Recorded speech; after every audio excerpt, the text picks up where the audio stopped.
Struggling with eczema? Stick around because in today's listener-requested episode, we're tackling the need to know about this skin condition and how you can incorporate Korean beauty products into your arsenal to deal with it. Welcome to the Korean Beauty Show, where we're talking all things Korean skincare, makeup, and more. If you want to learn about the hottest trending products and ingredients straight from South Korea, then this is the podcast for you. Each week, we'll be diving in to take a look at the latest trends, as well as all the tips and tricks you need to perfect your K-Beauty routine. I'm your host, Lauren Lee, professional K-Beauty expert and founder of Korean beauty platform Style Story. Today's episode was brought to you by Jellicoe Cherry Blossom Sleeping Mask, the dreamy overnight face mask that contains real cherry blossom extracts. Hello and welcome back to another week of K-Beauty on the Korean Beauty Show podcast. So today's episode was another requested episode from a long-time listener of the show. And the reason that I thought that this would be a good topic to talk through in a whole episode with you guys is that having eczema does necessitate quite a few changes to your beauty routine, and particularly to the vetting process for introducing new products to your skin. So I want to go through some of those today, some of my top tips, and as well as discuss some of the differences between products that are designed to cure eczema versus products that can help treating the symptoms of eczema. So I'm going to go through that in a bit more detail, but I will just say a quick hello to anyone who is joining us for the first time. On this podcast, we talk all things K-beauty and skincare generally. Obviously, eczema is definitely not solely a K-beauty related thing.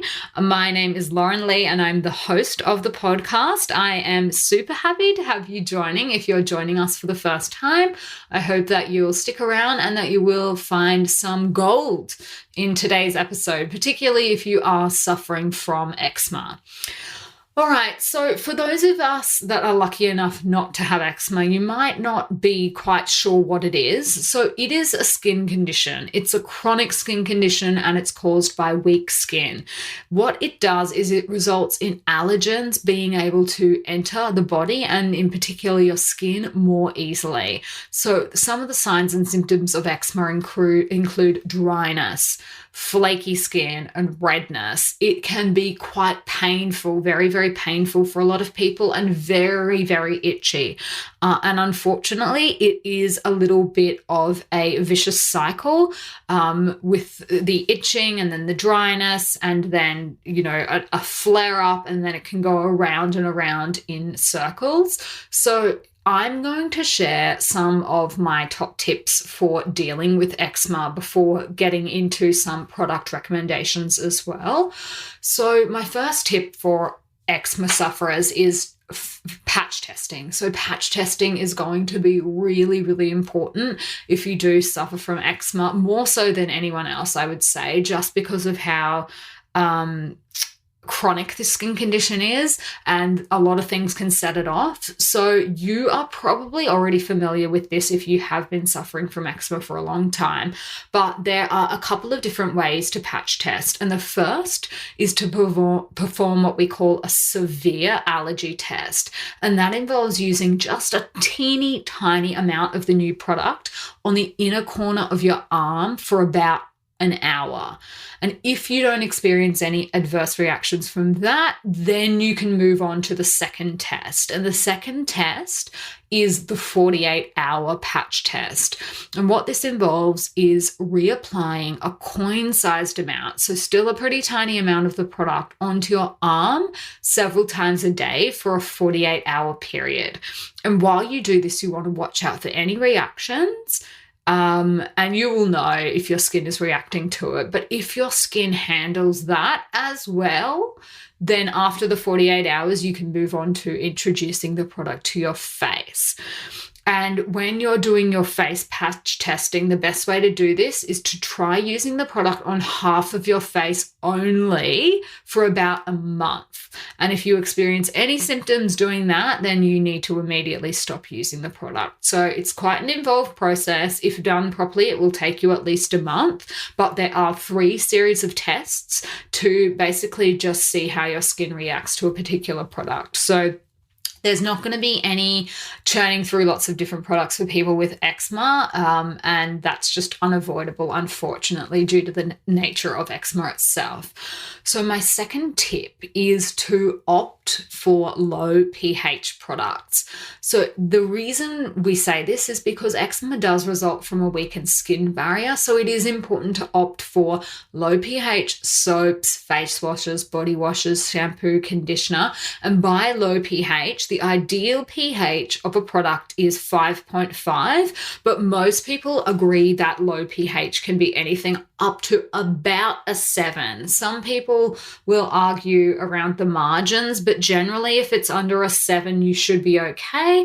pH 5.5 is the optimal level. So the basic rule when it comes to the pH of products is that anything you put on your skin that is higher or lower than the skin's own natural pH level will raise or lower the skin's pH level as well. That's just science. And the same goes for everyone. Even if you don't have eczema, that's how it works. And that's why we try and opt for these products that are between about a pH 5.5 to a 7. And we've got a lot of resources on the Style Story blog about the importance of using pH balanced products for everyone. So if you're interested in reading up on that, then go and jump onto the blog and you will find lots of resources there for that. Now, my third tip is, unfortunately, you will need to skip the bubble baths if you do have eczema. So these are really drying and they have the potential to irritate people with eczema. So skip them. But one thing that you can do is a bath oil. So bath oils help to coat and protect the skin, and that can prevent it from drying out. So if you do suffer from eczema, then bath oils in place of your bubble baths is definitely the way to go. And linked to that, my next tip number 4, is to ditch the detergents. So anything that foams up and creates bubbles is a no-go. And the reason is that soap is alkaline, which makes it very drying to skin with eczema. And detergent-based soaps are also a no-go, particularly if you're washing your hands. So our hands generally tend to cop it the worst because we wash them the most, particularly at the moment in COVID times. So you want to make sure that you're using substitutes that do not foam up, and also fragrance-free is definitely the way to go here with your soaps as well. So skip bar soaps, and you're going to need to look for a suitable substitute basically that doesn't foam up. Now, my number 5 tip is that you need to watch your ingredients. So eczema sufferers in general are well advised to skip a whole host of ingredients. I'm sorry, guys. Drying alcohols are not great for you. Fragrances and most essential oils are not great. Sulfates, olefin sulfonates, all not great. And also caution is recommended when it comes to your sunscreens as well. Chemical sunscreens are not great for eczema sufferers.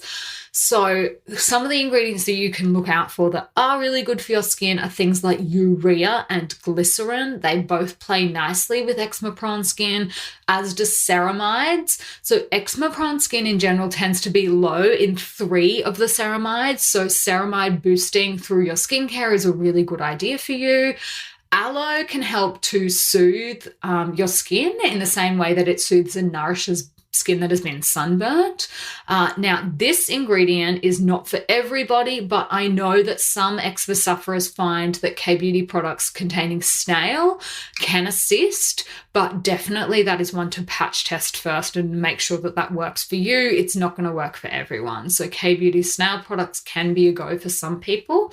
And then hyaluronic acid in general can be a really good option for an extra boost of moisture and to help with flakiness and dry skin. So keep an eye out for those ingredients. Now, this is, look, a bit of a technical one, but the reason I denied about this episode for a little while is because eczema is a recognized medical condition. And what that means is that in many countries, including in Australia, where I'm from, there are laws that regulate the types of statements that can be made about products that are claiming to cure eczema. So there's a difference between products that won't aggravate eczema versus products that are claiming to actually cure it. So if you're saying that your product won't aggravate eczema, it means it won't make the existing symptoms worse, right? But if the product is claiming that it gets rid of eczema, then that is the kind of claim that needs to be backed up by test data. And in Australia, those types of products are regulated by the TGA, which is the Therapeutic Goods Administration. They are basically considered to be a medicine. And the reason is that they have a therapeutic benefit.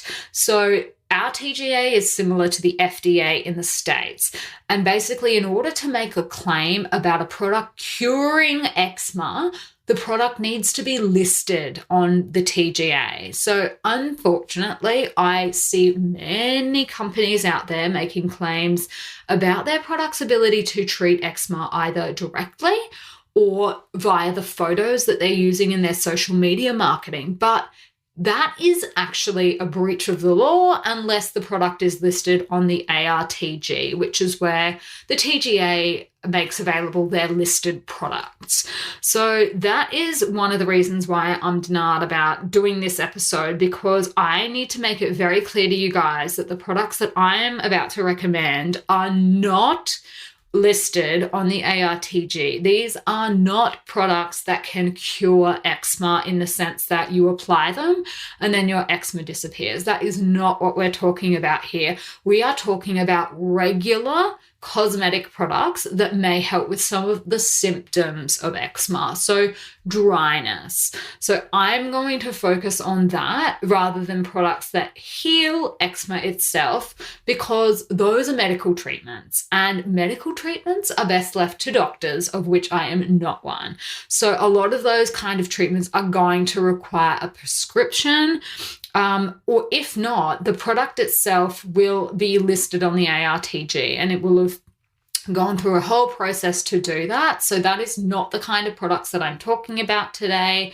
I doubt very highly that any Korean products would be listed on the ARTG, because I know that there are no Korean sunscreens listed on the ARTG. So no Korean sunscreens that I know of are listed with the TGA, which is why they can't be sold here. So this is a similar category of skincare that we're talking about to that. So basically, the products that I'm going to recommend are going to be products like emollients that can help to soothe and relieve the skin rather than actually treat the eczema itself. So some of the products on my list, and I know for a fact that some of these products are beloved by people that do have eczema, include things like Dr. Cirical's Propolis Ampoule.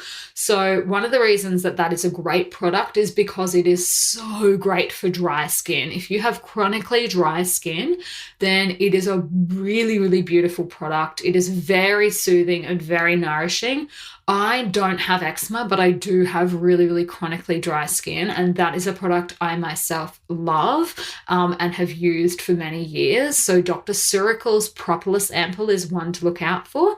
And then Dr. Jart's Ceramiding Cream. So Dr. Jart has an entire ceramide line, and they do include some of those ceramides that can be good for people with eczema. So that might be some products to look out for if you're looking to help alleviate the symptoms of dryness that are associated with eczema.